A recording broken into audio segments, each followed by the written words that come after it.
Anak yang semester 4, siap-siap kalian. Siap-siap.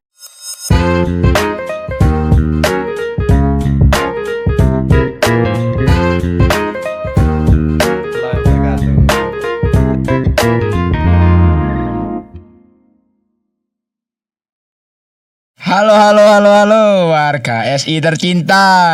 Halo cuy, balik lagi di SI Talk. Yo iki podcast SI. Masya Allah. Kembali lagi di podcast kesayangan kita ya. Adalah podcast SI Talk ya. Podcast kebanggaan warga. Masya Allah, kebanggaan warga mana nih? Bangkalan. Oh bukan ya, bukan. Warga SI dong. SI dong di UIN Sani Pride. Pride gitu ya. Nah, hari ini tuh spesial banget Lur. Kenapa? Idul Adha. Iya bener banget, abis Idul Adha. Kita spoiler dikit lah ya, kemarin gak sih? Boleh. Terus kamu bakar-bakar gak? Bakar dong. Bakar apa? Bakar. Bakar orang apa? Enggak ya, bakar daging bukan. ya. Balik lagi, kita spesial banget karena kita kedatangan tamu survivor yang baru saja lepas dari status mahasiswa. Jadi beliau ini seorang fresh graduate yang berhasil lolos dari labirin SI Winsa ya. Sudah melewati skripsian, terus revian. Jadi siapakah dia, Rur? Kalau dengar katanya sih seorang wanita tangguh. Masya Allah, wanita tangguh. Oh, udah kalian denger kan suaranya? Kik gitu. Oke, jangan lama-lama, kita sambut Mbak Safria. Hai guys, Assalamualaikum warahmatullahi wabarakatuh. Waalaikumsalam warahmatullahi wabarakatuh. Alhamdulillah. Lagi sibuk gak Kak? Alhamdulillah Sabtu free. Alhamdulillah. Nih dikasih spoiler lagi kalau kita itu hari Sabtu. Hari Sabtu free, alhamdulillah ya. Makanya kita cari yang free biar Mbak Safria tuh bisa meluangkan waktu untuk kita. Gimana Kak? Masih kebangun jam 12 malam apa enggak Kak? Alhamdulillah masih kebangun malam itu, tapi tidak untuk revisian ya, tapi untuk hal-hal yang lebih baik lagi, bukan untuk revisian seperti itu. Masih hafal ya, jalan ke kampus alhamdulillah. Alhamdulillah, tapi banyak perubahan tadi ya jalannya. Iya. Tapi yang tetap masih sama apa? Macetnya. Oh iya sih, sama danaunya Mbak. Masih sama. Untungnya nggak amnesia tiba-tiba sih. Terus habis itu, terima kasih banyak Mbak Safria sudah meluangkan waktunya ya Rur.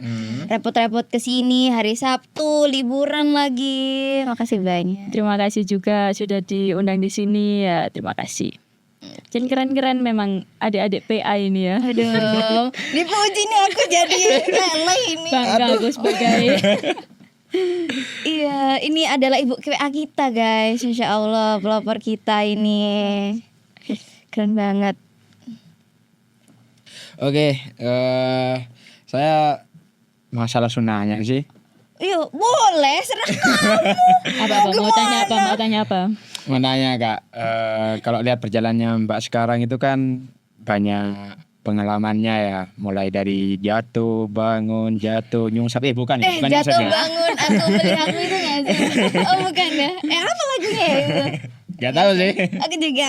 Sebenarnya awalnya dulu pas maba itu seperti apa sih? Apa udah niat masuk ke SI pengen jadi hacker, atau masuk SI pengen tahu segala informasi, kan sistem informasi ini. Iya. Terus bisa aja manajemennya juga. Terus pengen bangun bisnis. Kan banyak ya SI. Iya, betul. Atau sebenarnya kepaksa gara-gara nanti bayar UKT lagi kalau pindah. Bisa jadi ya, bisa jadi. Bisa jadi. Dan ada privilege-nya. Kalau di UIN tuh kita nggak ada uang gedung. Keren banget gak sih? Memang keren Winsa itu ya. Keren. Kayaknya lulusannya juga keren-keren. Iya. Ini langsung ya tak jawab. Boleh. Jadi untuk awal mula itu nggak ada kepikiran sama sekali untuk ke sistem informasi itu ya sebetulnya itu. Jadi waktu itu flashback waktu SNMPTN atau sekarang yang disebut SNBP ya, sekarang itu jam undangan itu. Itu waktu milih prodi itu, saya nggak tertarik semua sama prodi-prodi yang di Winsa, apalagi yang kayak berbau Islam gitu kan. Jadi saya nggak seberapa tertarik gitu kan. Saya cari yang prodi umum tapi di Winsa gitu. Nah, kenapa di Winsa ya? Karena orang tua itu bilang di Winsa aja, agamanya kena, akhirat kena, dunia kena. Itu. Jajar ini triple kill. Jadi di situ. Nah, dari situ saya lihat-lihat, cross check di situ kok ada sistem informasi gitu kan. Nah, pandangan saya awal di sistem informasi itu bukan ke coding gitu loh. Lebih ke kita ngolah informasi ya, kayak anak manajemen gitu ya, kayak manajemen, karena di Winsa tidak ada manajemen gitu kan. Jadi ya wis lah, tak ambil sistem informasi aja gitu. Nah, di situ alhamdulillahnya keterima di pilihan pertama sistem informasi Winsa ini. Alhamdulillah. Kebetulan kita sama Mbak, ketemu Rima di jalur pertama. Alhamdulillah, terus dia keren dia berarti. Ya, aku gak diajak nih. Winsa tuh di pertama. Kamu emang harti keberapa Win? 2. Loh, second choice. Tapi kan hatinya tetap Winsa. Oke. Jadi karena dari manajemennya itu Bu, bukan codingnya itu Mbak. Iya betul. Jadi nggak ada kepikiran sama sekali kalau ingin ke coding gitu. Karena memang basicku dari SMA ya, dari SMA tidak ada kayak berbau teknologi atau ngoding kayak SMK teknik informatika gitu. Jadi aku mikir kayak nggak bisa saya ke sana itu. Jadi lebih ke gitu. Ternyata kok masuk semester 1 ada pemrograman dasar, ada aljabar gitu kan. Wah, Wow. kok ternyata ada coding gitu. Tapi Mbak, itu permulaan yang bagus. Karena saya lihat di studi kasusnya Unifline itu Mbak, ternyata di semester 1 tuh gak dikasih coding sama sekali. Jadi mereka pas semester 2 tuh langsung keteteran. Gitu. Jadi alhamdulillah sih kita di UIN ini udah dikasih pemrograman dasar di semester 1. Ya tapi itu titik rendahku di semester 1 karena ya gak ada basic coding. Terus diajarin coding di pemrograman dasar, ngodingnya di kertas pula. Waduh, coding di kertas nih. Jadi ya itu cukup ini ya, challenging buat saya gitu awal-awal. Di kertas coy. Kalian nggak ngerasain? Alhamdulillah sih tidak. Oh enak ya. Tapi ada sih dikit-dikit. Disuruh nulis-nulis ya. Ya. Aman sih, aman kok. Masih aman. Apalagi sudah ada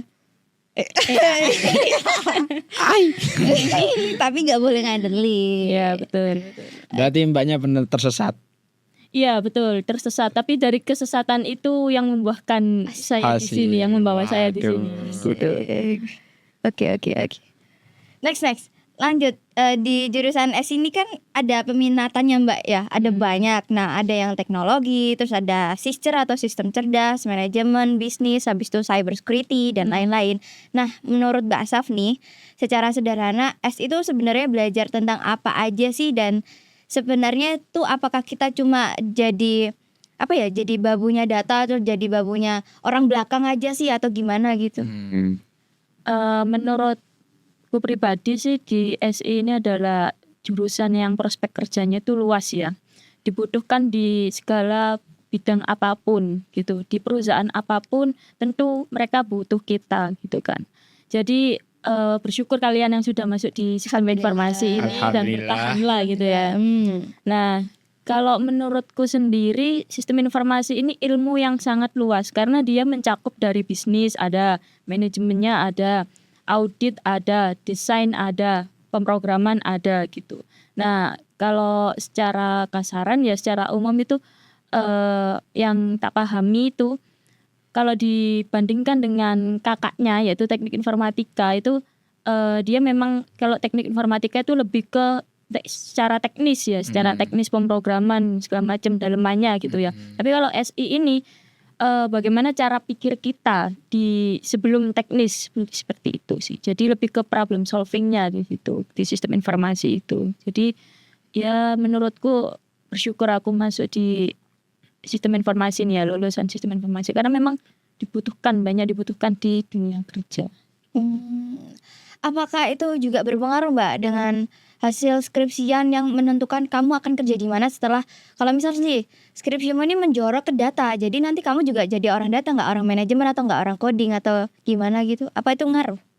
Sebenarnya ngaruh-ngaruh aja, tergantung dari kitanya juga. Kita berani nggak mengambil resiko itu karena sejauh ini banyak lulusan-lulusan itu yang dia itu nggak relevan sama prodi atau jurusannya gitu kan.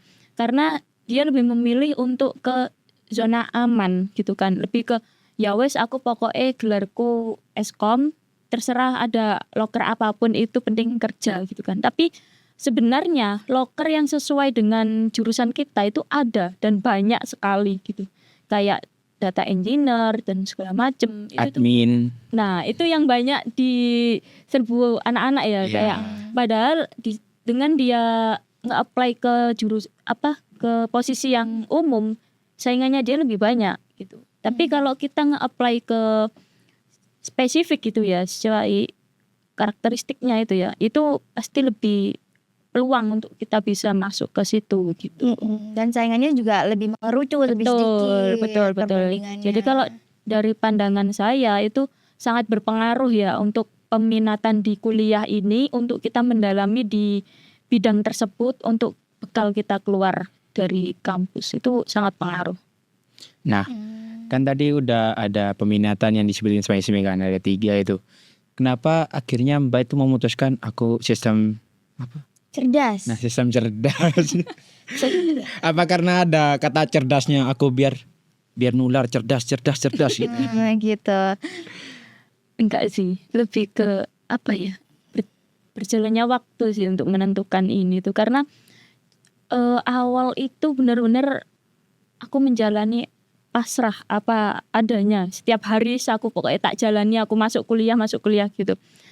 Baru di semester pertengahan itu mulai ada dipecah-pecah untuk mata kuliahnya, itu ada lebih ke manajemen, ada ke sistem cerdas, dan ada yang tekno gitu kan. Nah di situ aku mencoba semua.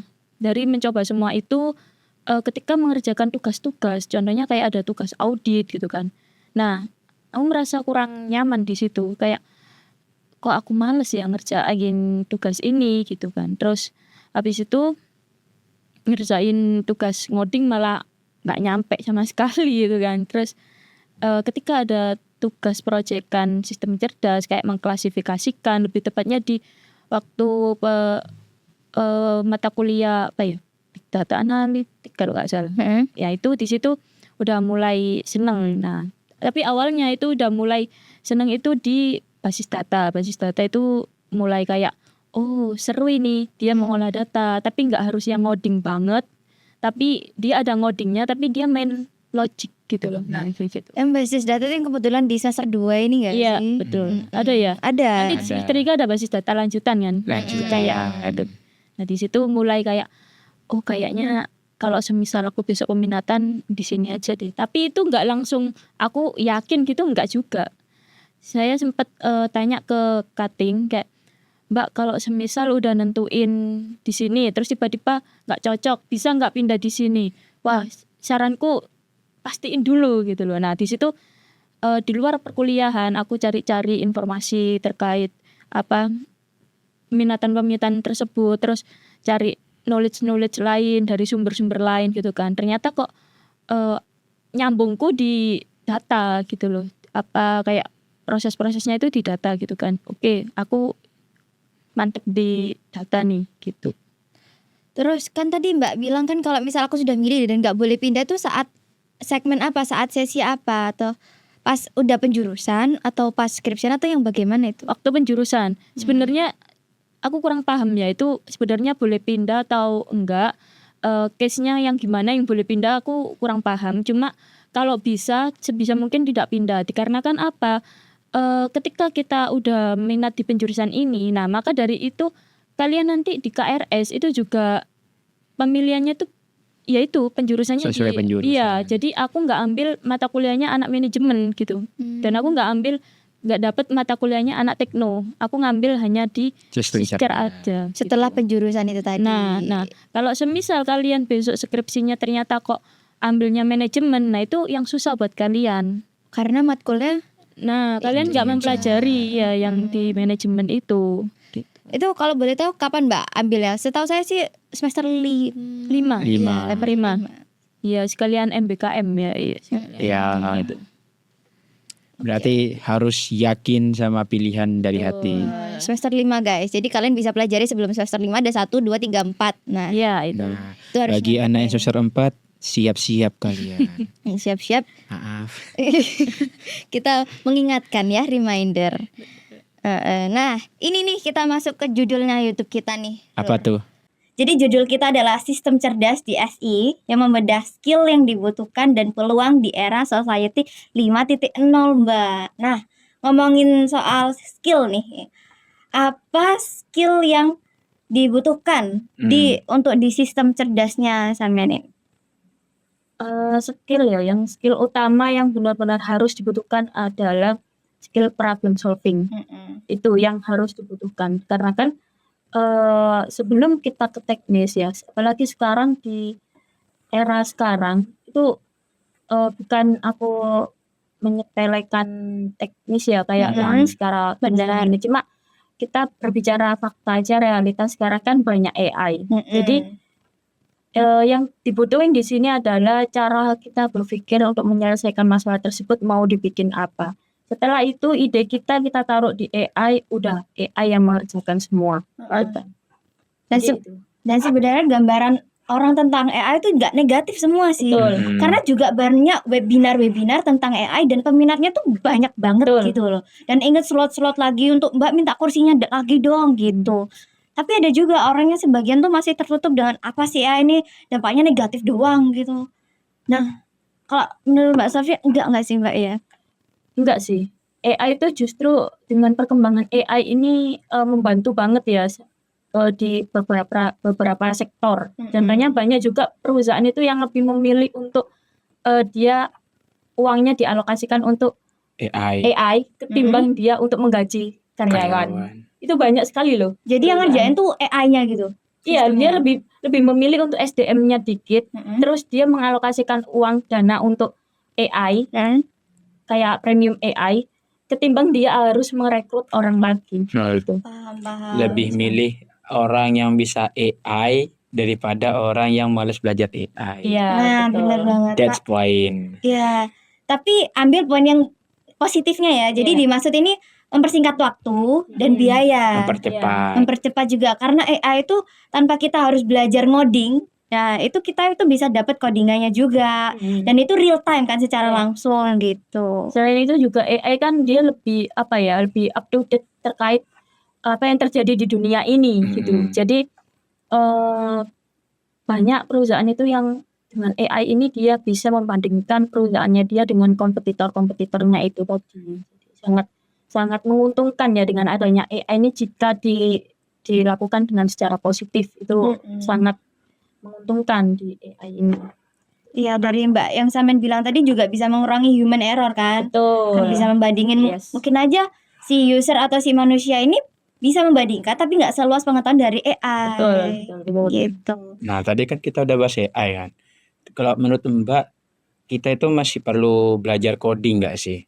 Kan udah ada AI, jadi kita tinggal ada tugas, drop, ada tugas, drop. Loh, masih penting. Coding itu masih penting. Masih penting. Penting. Oke. Karena gini, di AI memang mengerjakan ya. Ya. Nah, tapi nggak bisa dong kita langsung percaya aja dengan AI gitu kan. Nah, dari situ kita tetap harus punya knowledge atau pengetahuan terkait bagaimana kita untuk memahami sebuah sistem itu berjalan. Logiknya itu bagaimana, sesuai nggak dengan rencana atau rancangan penyelesaian masalah kita gitu.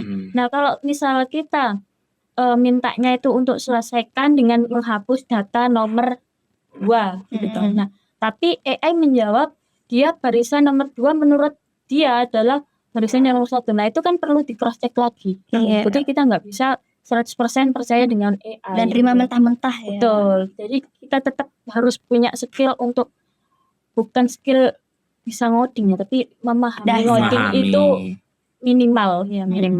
Berarti bisa memahami paham itu. dasar-dasarnya aja, Iya. tapi untuk lanjutannya bisa didiskusikan dengan AI. Iya betul. Jadi nggak harus jadi apa ya, jago ngoding atau Jago. dewa ngoding, nggak harus. Nggak harus. Tapi harus tahu dasarnya aja, itu udah Dasarnya. cukup banget. Ya udah cukup sih.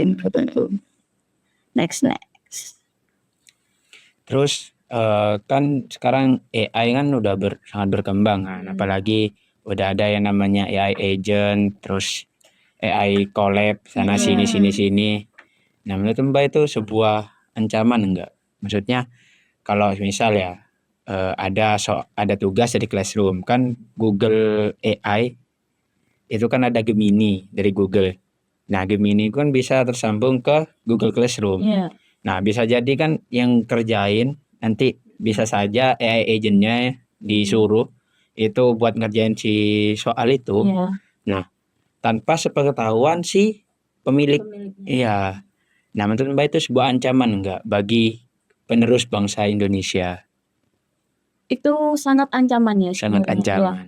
Karena tergantung dari kitanya gitu kan. Nah, dari sebenarnya tuh perkembangan zaman ini pastinya akan membawa dampak positif dan negatif. Nah, itu tergantung dari manusianya gitu kan. Nah, ketika kita bisa menerima perkembangan zaman ini dengan baik, tentu kita itu adalah sebagai peluang. Tapi ketika kita menerima perkembangan zaman ini tuh dengan Mentah-mentah. negatif, ya mentah-mentah, dengan tidak matang-matang dan tidak digunakan sebaik mungkin, itu menjadi ancaman bagi negara kita. Nah, karena itu juga bisa, kan kebanyakan sekarang AI kan di luar negeri. Iya. Nah, itu yang bisa merusak atau mencuci pikiran dari anak negeri ini gitu sih. Jadi itu sebuah ancaman juga bisa, dan sebuah peluang itu juga bisa. Agak ngeri ya, Mbak. Iya, ya. ngeri. Dan apalagi nih, Sister kan belajar dari pola manusia kan, Iya, Mbak. betul. Sedangkan manusia itu banyak yang bias. Pernah gak Mbak Safini nemu kasus di mana sistem cerdas malah bikin keputusan yang ngaco, atau ngarang. atau gak adil? Pernah sih. Pernah. Ya.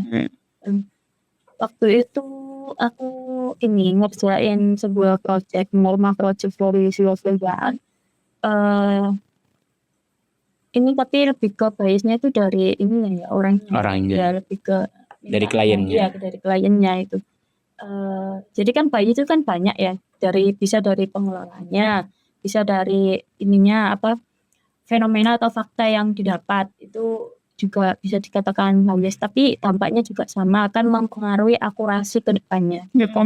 Nah, yang pernah tak alamin itu yang ini, dari fenomena atau fakta yang didapat gitu.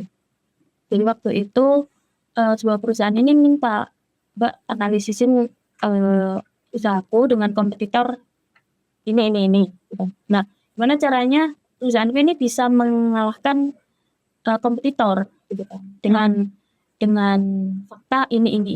Nah, tapi Mbak, karena di review itu perusahaan kita itu masih dikit reviewnya. Nah, boleh nggak kayak bikin review?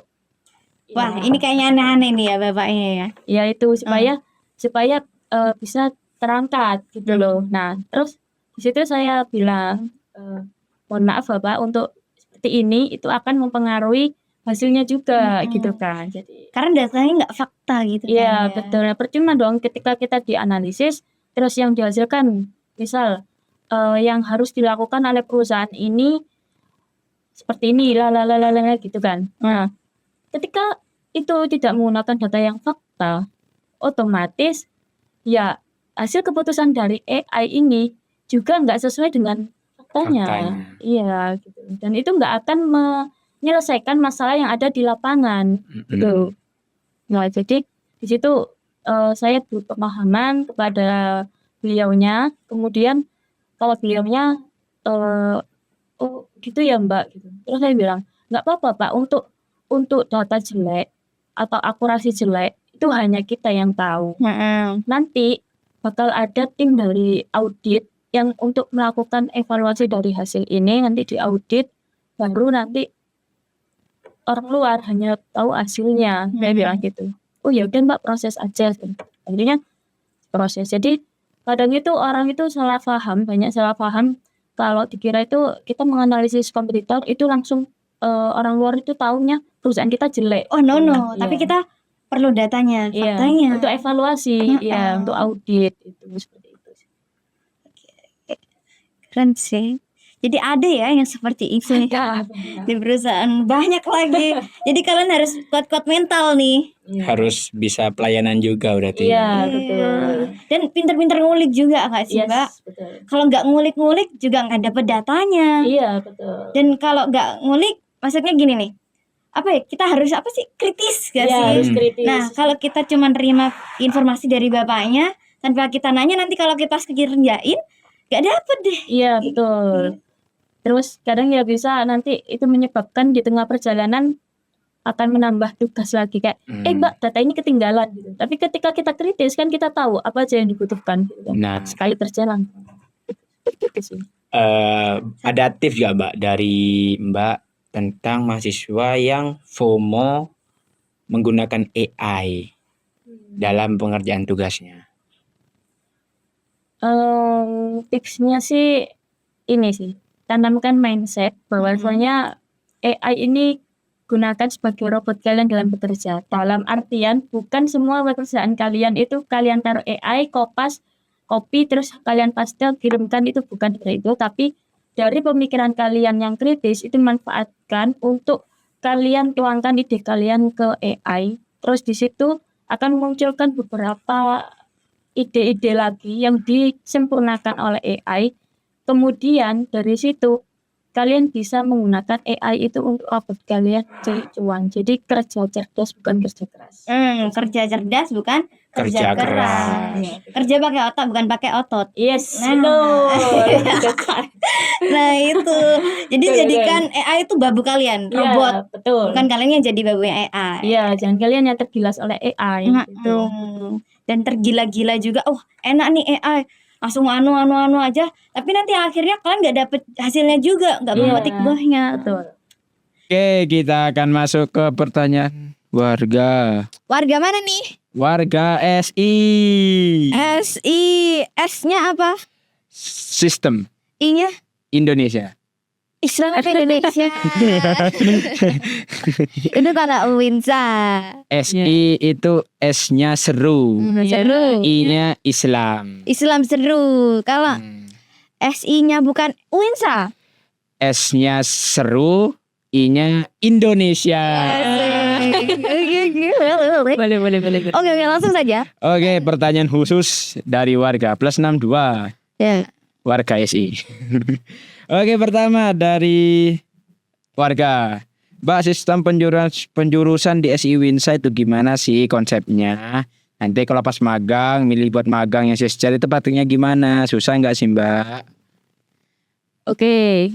Tadi kan sempat disenggol ya, kalau misal penjurusan di sistem informasi itu mulai dari semester 5. Nah, di situ nanti kita bisa milih kalau aku dulu kan ada 3 peminatan, manajemen, tekno, sama sister. Nah untuk sekarang kan ada berapa? Ada 4. Ya. Nah di situ kalian pelajari guys, di situ apa aja mata kuliah yang diambil di peminatan tersebut gitu. Nah terus kalian pelajari sekiranya kalian mampu nggak di situ gitu kan. Terus setelah itu, tapi sebelum ke situ kalian harus sudah mantep nih kalian itu passionnya di mana. Kalau semisal kalian itu udah kepikiran kayak aku suka ngehack gitu kan. Nah kalian berarti ke cyber security ya ada tentang keamanan data itu di situ. Kalau kalian suka ngedit ya udah masuk ke UI UX kayak gitu dan segala macam itu. Nah itu sesuaikan dulu kalian itu jagonya di mana gitu kan. Udah langsung aja nanti kalian pelajari mata kuliah apa aja yang diambil di situ. Itu sih. Terus untuk apa? Nanti kalau pas Magang. magang, Gimana tuh Mbak? Susah nggak Mbak? gimana praktiknya? Kliennya gimana Mbak? Nah kalau magang ini sih tips dari aku untuk ambil ke perusahaan atau instansi yang benar-benar menunjang peminatan kalian. Itu untuk tips pertama supaya kalian nggak bingung untuk outputnya dan kalian juga bisa menggali informasi dan skill yang ada di situ gitu kan. Nah, waktu itu aku magang di BKKBN Provinsi Jawa Timur. Itu ada divisi data dan informasi. Nah, di situ aku ambil di situ. Kemudian kan selama 3 bulan. Untuk yang bulan pertama itu aku survive ya kan, sama pengenalan budaya kerja dan aku lihat-lihat sekitar. Nah, terus yang kedua itu bulan kedua itu aku mulai mengerjakan output yang ku pikirkan dari data-data yang udah tak dapet di BKKBN itu. Terus yang bulan ketiga yaitu penyempurnaan project. Iya, jadi kan banyak tuh project-project itu mengalami pasang surutnya, itu kan akurasinya kadang rendah, kadang gini, kadang kurang gini, kadang udah bener kayak gini, harusnya outputnya gini kok hasilnya kayak gini, tuh apa yang menyebabkan. Nah itu disempurnakan di bulan ketiga. Jadi poin yang utama ya itu, kalau mau magang sesuaikan di ini instansi yang bisa menunjang divisi kalian, peminatan kalian. Jangan kayak kalian ngambil data, ngambil UI UX misalnya, tapi kalian tuh magangnya di ini startup yang teknologi gitu kan, di situ nanti ngoding gitu. Itu sebenarnya ya nggak apa-apa kalian dapat skill lagi gitu kan, hard skill lagi, tapi itu cukup disayangkan gitu loh. Kenapa kok kalian nggak mendalami di UI UX-nya gitu, seperti itu sih. Karena UI UX tuh butuh ilmu yang ya beda juga sama yang coding. Iya. Betul. Jadi dia pakai Figma-nya juga, harus bisa menyambungkan kabel-kabelnya apa sih? Terus harus pintar. Prototype. Harus pintar desainnya juga. Iya. Kalau nggak menarik, Imajinasinya harus main. Ya. Seperti itu. Oke, lanjut pertanyaan kedua. Sister itu tentang olah data aja atau gimana sih Mbak? Tolong dijawab Mbak, biar warga itu nggak ngira kita cuma copy paste data dari Excel ke Word. Sister ngolah data itu iya, tapi itu adalah tahap setelah beberapa tahap di depannya udah dilakukan. Jadi tahap yang paling awal kita harus menemukan suatu masalah gitu. Nah dari suatu masalah tersebut kita harus tahu apa yang harus diselesaikan dari masalah tersebut. Nah dari situ baru kita cari fenomena-fenomena atau fakta-fakta yang bisa kita ambil. Nah fakta tersebut berupa apa? Berupa data. Nah dari situ data kita dapat, kita kulik-kulik banyak, terus kita banyak dapat data. Nah dari situ kita melakukan pengolahan data. Nah pengolahan data yang kayak gimana yang bisa dilakukan supaya bisa menyelesaikan suatu masalah tersebut. Jadi ya kadang ada benernya ya mengolah data, ini mengolah data, tapi sebelum mengolah data banyak hal yang harus dilakukan. Jadi kayak nemuin akar masalahnya dulu. Betul. Kenapa sebabnya dulu, terus cara penyelesaiannya, baru cari datanya. Nah cari datanya tuh nggak hanya Excel ke Word ya Mbak? Ya enggak. Tapi ada scraping. Banyak sih apa yang mau dibutuhin ya dari penyelesaian dari masalah tersebut. Misal kayak kita masalahnya aku mau menganalisis emosi warga negara Indonesia terkait topik MBG misal yang ada di pelosok gitu kan. Nah, dari mana sumbernya? Dari konten YouTube atau podcast YouTube-nya Najwa Shihab misal seperti itu kan. Nah, kita yang dibutuhkan apa? Pasti komentar-komentar publik dong, karena kita mau menganalisis emosinya publik gitu kan. Nah, di situ apa yang dibutuhin untuk mendapatkan datanya? Kita scraping data itu. Scraping data itu adalah cara mendapatkan data publik dari kayak ngehack gitu ya. Dengan nge-inspect itu kalian bisa cari tutorialnya di YouTube. Iya, banyak kok. Jadi nggak perlu copy paste satu-satu. No, itu takes time guys. Yes. menghabiskan waktu ya. Wasting time. Oke, masuk pertanyaan ketiga. Skill atau tools apa yang paling cocok dipelajari dulu biar gak bingung dan relevan sama industri? Ini untuk belajar ngoding. Iya. Belajar ngoding ya. Nah, kalau itu sih saranku untuk yang masih maba-maba itu kalian masih bingung untuk menemukan jati diri atau menemukan jalan hidup kalian di SI, itu Masih kalian- tersesat. ya, kalian bisa belajar di W3 W3 School. Itu udah dibagi tuh, orangnya itu udah membagi per sub kita untuk memudahkan kita belajar. Jadi kita bisa copy paste codingannya, kayak menulis ulang dari contoh orangnya. Nanti kita juga bisa belajar menuliskan sendiri ngoding. Jadi itu adalah website terefektif ya untuk belajar ngoding di situ. Dan banyak kok website untuk belajar ngoding itu, tapi salah satunya itu W3 School itu, sama sering-sering berbanyak lihat live YouTube coding. Coding. Jadi di semester 1 ini kalian jangan ngikutin arus. Iya. Udah langsung cek gitu. Iya, kalian yang ngejar. Buatlah jadwal kalian sendiri. Betul. Jangan ngikutin arus kayak saya. Enggak. Tapi kan di W3 School bahasa Inggris, Kak. Wah, ya itu Tantangan buat kalian. bisa ditranslate guys. Iya, bisa kok. Dari webnya tuh bisa ditranslate Indonesia.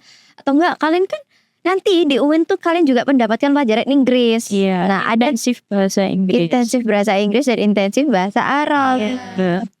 Berarti di SI itu wajib paham bahasa Inggris ya, Mbak? Iya, apa ya? Ya itu udah ini gak sih? Umum gak sih? Udah umum. Iya. Bahasa Inggris Iya, itu. internasional pertama, kedua. Iya, kedua ya. Yang pertama Mandarin. Yes, betul. Koshifacha. Cina. Oh, Cina. Itu Mandarin. Mandarin dong. Terus bisa lah ya. Kan Shishi. banyak ya sekarang ya, kayak metode-metode belajar ya, dari lagu, dari apa, film-film kan juga banyak Iya. bahasa Inggris. Jadi nggak ada alasan kalian buat tidak belajar bahasa Inggris. Iya. Dan nanti di IBA kalian manfaatkan dengan betul. Terus manfaatkan temennya sudah lulus IB dan Iya. IBA. Manfaatin kalian teman-temannya yang Inter. iya. Inter. Tapi jangan diajak ngopi terus guys, jangan inter, kasihan. Kenapa tuh? Kan nggak tahu bahasa Jawa. Oh iya sih, kan bahasa Surabaya nggak sih ini ngomong. Terus bisa kan ini ngomongnya kan dimanfaatin, itu bukan dimanfaatin dalam jangka Ada. diperbudak atau di negatifnya. Iya. Tolong jawabin ini, no. Tapi kalian itu harus bilang, tolong ajarin gue dong cara ini apa tensis apa ini, Iya. terus jawabnya gimana, cara speakingnya gimana, gitu guys. Buat kalian belajar, manfaatin relasi kalian itu buat untuk belajar, menggali informasi, menggali skill kalian gitu. Jangan kalian bergantung pada teman kalian yang pinter. Jadi nanti yang pinter malah teman kalian tetap gitu-gitu aja gitu guys. Jangan jadi parasitisme. Waduh, iya parasit. Betul. Dan yang ngajarin tuh dia juga seneng banget Iya. karena ilmunya bisa di-share, terus bermanfaat, dan dia jadi lebih inget pengetahuan dia yang dia dapat apa Yes. aja. Rewind. Oke, lanjut ke pertanyaan 4. Ada gak sih Mbak profesi yang akan digantikan karena semakin gencarnya AI ini kan pasti apa-apa bakal lebih mudah kan? Nah, apakah ada pekerjaan yang mulai digantikan khususnya bagi bidang SI, bagi prodi SI sendiri? Ada sih beberapa ya, tapi ini bukan menyinggung satu sama lain ya. Iya. Banyak sekali pekerjaan yang sudah mulai digantikan oleh AI. Salah satunya ya Programmer. Iya. programmer itu. Developer junior. Yes, itu udah banyak digantikan oleh AI karena AI ya lebih jago ngoding gitu kan. Nah, tapi di sini adalah peluang buat kita juga. Bahwasanya memang di SI ini kan kita belajar banyak tuh, mulai dari problem solving yang kata kalian fishbone ya itu. Iya, fishbone diagram. Belajar dari ini kan penarikan suatu masalah dari akarnya. Nah, itu adalah bekal yang cukup kuat buat kalian ke dunia kerja, karena di dunia kerja sesungguhnya yang dibutuhkan adalah bagaimana pola pikir kalian dalam menyelesaikan sebuah masalah gitu. Nah, untuk masalah teknis itu bisa diserahkan pada AI tadi yang kita bahas tadi. Nah, karena sesungguhnya yang nggak bisa digantikan oleh AI adalah cara berpikir gitu. Logikanya ya, Mana teknisnya itu aman. Gitu. Kan nggak mungkin kita nge-prompt kan nggak memberikan arahan dulu ke AI-nya gitu kan. Nah, cara kita memberikan arahan itu kan cara kita menganalisis sebuah masalah gitu ya. Itu adalah peluang untuk kita di sana. Dan ingat, apa tadi Mbak? Kerja Cerdas, jangan kerja keras. Kerja pakai otak, bukan pakai otot. Terus ada juga saya lihat film itu ya, orang itu kayak buka botol gitu ya, susah banget, terus temennya datang tiba-tiba diambil botolnya, dibuka plastiknya doang, dia udah pakai sekretaris gitu. Nah itu contohnya. Contohnya itu kerja pakai otak guys. Oke. Terus ada satu lagi nih Mbak, sebagai penutup Mbak, Ya. satu pesan buat mahasiswa SI yang tertarik sister tapi masih takut. Jangan takut guys. Kembali lagi, SIS-nya adalah seru. Dan, nah kalau buat kalian yang memang basicnya adalah suka ngoding, bukan suka ngoding ya, bukan suka data, terus kalian juga suka matematika gitu kan. Suka bermain logika. Iya, main logika gitu kan. Nah, masuk aja ke sister. Karena di situ banyak sekali cara kalian untuk mengeksplor sebuah data itu, mau kalian bikin apa, kalian bikin kayak gimana, itu bisa dari satu data aja itu bisa menampilkan beberapa data. Ya, hasil visualisasi yang mau diinginkan itu banyak sekali gitu. Jadi buat kalian yang punya kriteria tersebut, jangan takut-takut untuk masuk ke sistem cerdas. Kalau misal kalian takut gagal, kenapa kalian nggak takut gimana kalau kalian berhasil? Itu ya. Jangan di zona nyaman guys. Keren. Harus berani jatuh sebelum bangkit. Anjay. Iya. Ya udah deh. Akhir aja deh. Iya. Ini deh. Ya udah, selesai sudah ya deep talk kita bareng bersama Mbak Safria. Dan jangan lupa like, comment, and subscribe. Kalau kalian ada tambahan pertanyaan, itu bisa ditanyakan di IG Mbak Saf tadi, dan bisa ditanyakan di komen kita. Dan stay tune buat obrolan seru kita selanjutnya, karena ada topik yang sangat menarik. Pastinya kalian nanti akan ini itu berhubungan dengan dunia luar dan dunia luar kayak gitu. Disepil gak nih? Itu Mas. Oh, boleh deh. Narasumbernya siapa? Ada deh. Ini udah sepil banget nanti. Ya udah deh. Boleh. Sampai jumpa di SI Talk. Ya. Iki podcast SI. Bye.